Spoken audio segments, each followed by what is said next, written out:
আমাদের দেশে অনেকেই দেখা যায় যে কবরস্থানে গিয়ে মৃত ব্যক্তির সামনে দাঁড়িয়ে সূরা ইয়াসিন তেলাওয়াত করে।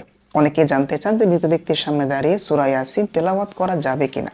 আরেকটা বিষয় হলো যে অনেকেই বলে থাকে যে কবরস্থানে গিয়ে মৃত ব্যক্তির সামনে যদি ৪১ বার সূরা ইয়াসিন তেলাওয়াত করা হয় তাহলে মৃত ব্যক্তির কবরের আযাব মাফ হয়ে যায়। এই দুটি বিষয় আসলে সঠিক কিনা এবং এর নির্ভরযোগ্য কোনো দলিল আছে কিনা। দেখুন, প্রথম বিষয় হচ্ছে যে কবরস্থানে গিয়ে মৃত ব্যক্তির সামনে দাঁড়িয়ে সূরা ইয়াসিন তেলাওয়াত করার ব্যাপারে নবীজির নির্ভরযোগ্য কোনো হাদিস আমরা খুঁজে পাইনি। বরং এই বিষয়ে যদি একটি হাদিস বর্ণিত আছে সেগুলো নিয়ে মুহাদ্দিসদের আপত্তি আছে এবং অনেকে বলেছেন এই হাদিসগুলো জাল এবং দুর্বল, এই হাদিসের কোনো ভিত্তি নেই। কাজেই আমরা কবরস্থানে গিয়ে সূরা ইয়াসিন কেন, আমরা পূর্ণ কোরআন শরীফের যে কোনো জায়গা থেকে পড়ে আমরা চাইলে মৃত ব্যক্তিদের জন্য ইসালে সওয়াব করতে পারি।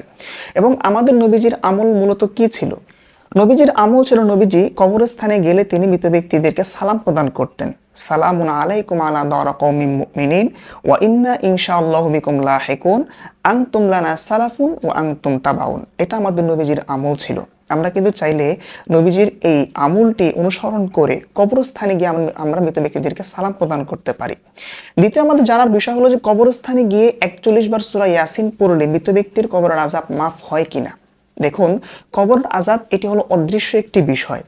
কবরের আযাব মাফ হবে কিনা সেটা আমি এবং আপনি কেন, এটা পৃথিবীর জানার কারো শক্তি নেই, এটা একমাত্র আল্লাহ পাকই ভালো জানেন।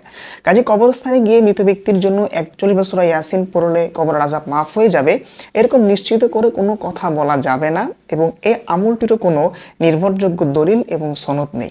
কাজেই আমরা এই সমস্ত ভিত্তিহীন আমলকে বাদ দিয়ে আমাদের উচিত যে আমরা ঘরে বসে হোক বা যে কোনো জায়গা থেকে হোক আমরা কোরআন শরীফ তেলাওয়াত করে আমরা মৃত ব্যক্তিদেরকে আমরা ইসালে সওয়াব করতে পারি, আমরা কবরস্থানে গিয়ে সালাম প্রদান করতে পারি।